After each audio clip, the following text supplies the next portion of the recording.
Math Module 2, Order of Operations.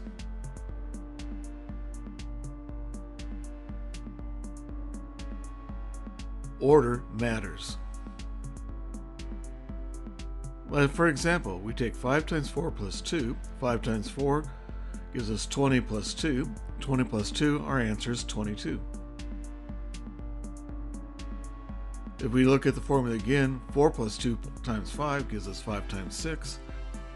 Our ultimate answer, 5 times 6, is 30. Which is the right answer?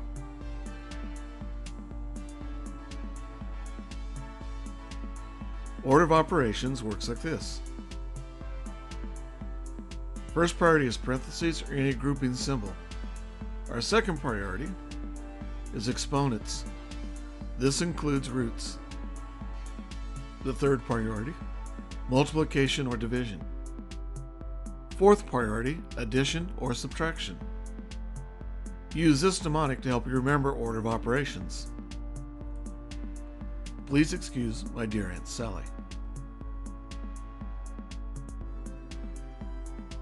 Let's return to our formula, 5 times 4 plus 2. 5 times 4, as you remember, gave us 20 plus 2. 20 plus 2, the answer was 22. The other way we looked at the formula was 2 plus 4 times 5, gave us 5 times 6. 5 times 6, the answer was 30.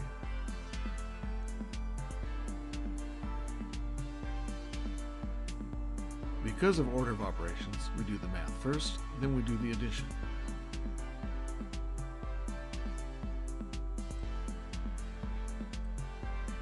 Another example, 8 plus 12 divided by 2 squared minus 7 times 2.